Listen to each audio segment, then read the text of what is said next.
Hi friends, welcome to the channel. Please like and subscribe. We're on our journey to 1,000 subscribers and we'd like you to come with us. We will be giving away an amazing Mosky Zen Drive clone pedal to a lucky winner who's part of that once we hit 1,000 subscribers. On to the video. This is about my favourite pickups. My favourite pickups are, in my opinion, the fattest sounding and creamiest sounding pickups with top end clarity. They're the P90. The P90 was developed in 1946 and was a replacement for the Charlie Christian pickups that were quite heavy. They featured new technology called Al-Nico. Al for aluminium, Ni for nickel, Co for cobalt.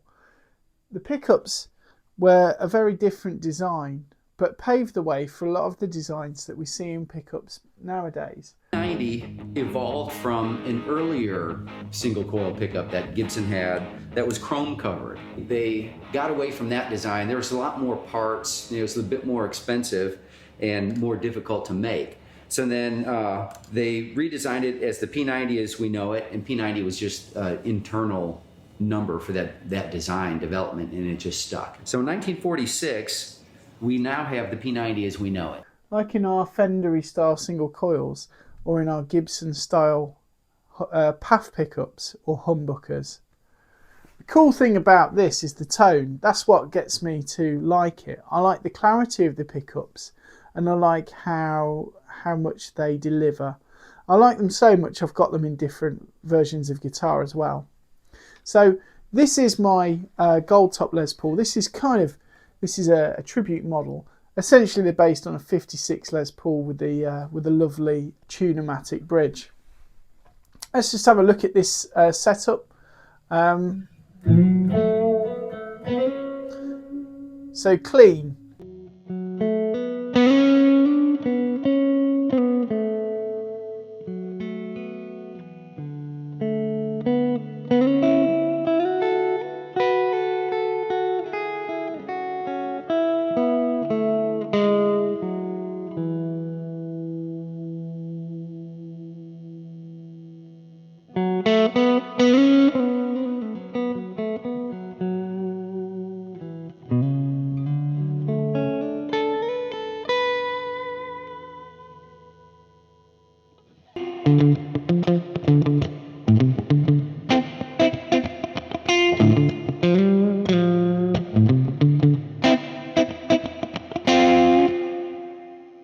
They've got this lovely thick sound.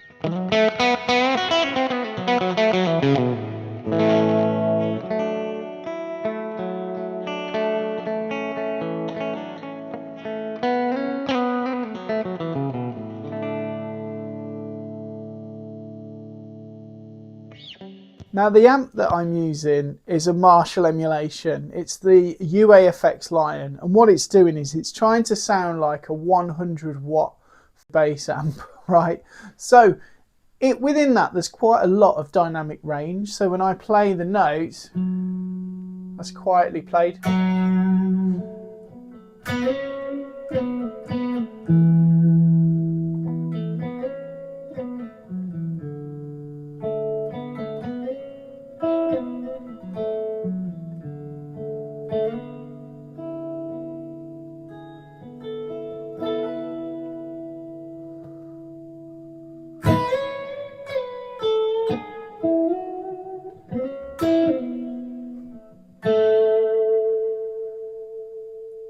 I find these pickups to have quite a vocal quality to them. That's just on the neck pickup.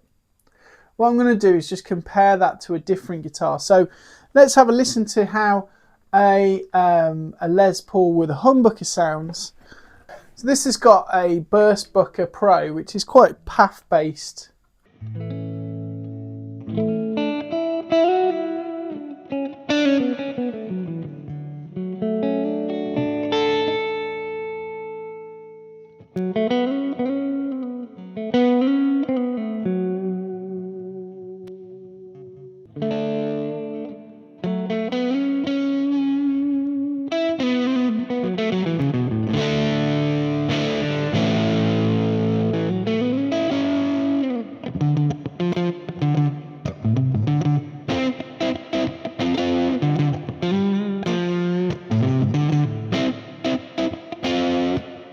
So you'll notice there that this guitar is not humming at all, right? It's not giving out a hissy, hummy sound.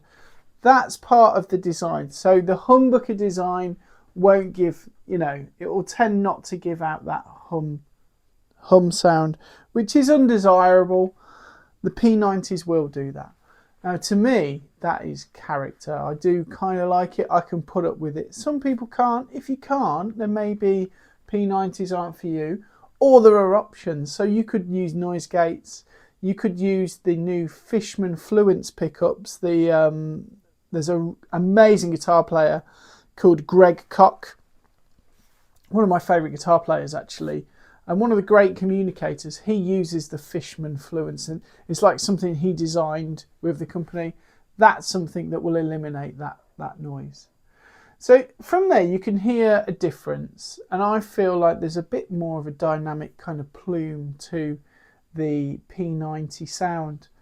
But you can see here that by eliminating that noise, you still got plenty of clarity with these path pickups. But there's a kind of different thing going on the bridge. This is the bridge path sound. Again, I've got my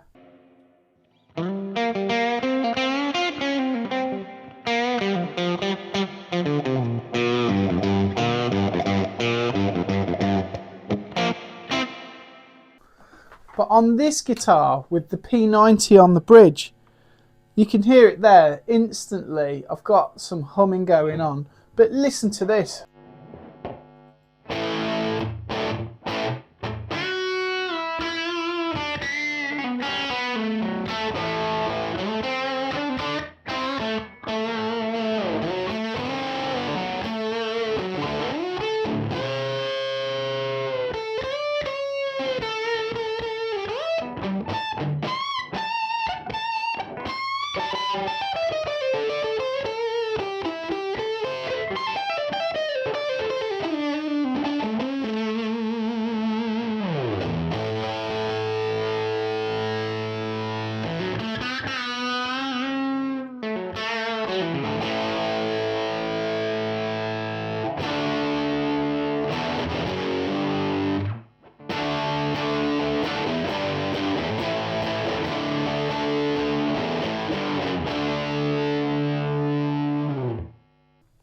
Now the P90 sound was quite important for the 1950s, and as Gibson went into the 60s, they weren't selling the Les Pauls that they wanted to, and they got redesigned and they got made into the what we know as the SG shape, and they stopped producing Gibson Les Pauls after 1960.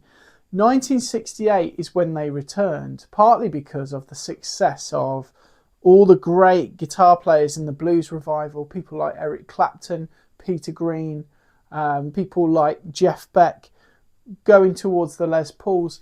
We started to see Led Zeppelin in the late 60s, you know, with Jimmy Page. But the Les Pauls didn't come back until 68, and that's when they started to use, I think they did a reissue that had the P90, but the majority of guitars that people wanted had the humbuckers in. Over time, we've seen people use P90s in various different genres. They're a really flexible kind of pickup sound. What I'm going to show you is my Telecaster. Even now, some of today's great musicians, Julian Lage, one of them, uses a Telecaster with one of these P90s in his bridge. It's a great sound.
I mean, how dynamic is that for a guitar sound? And that's just the touch responsiveness to it.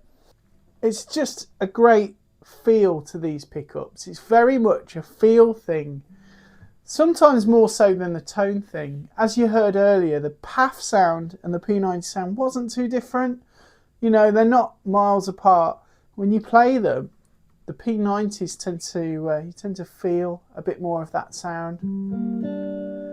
With this one, I've got a nice clarity.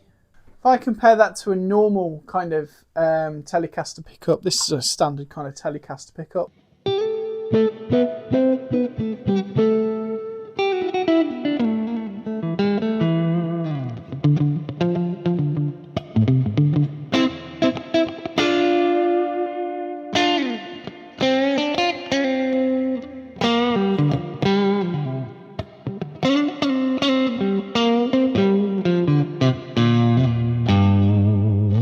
Got a lovely crisp edge to it.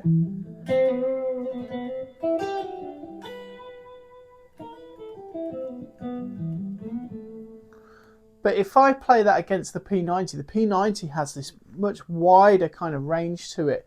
A lot punchier and a lot ballsier in my opinion. So that's why the P90 is my favourite.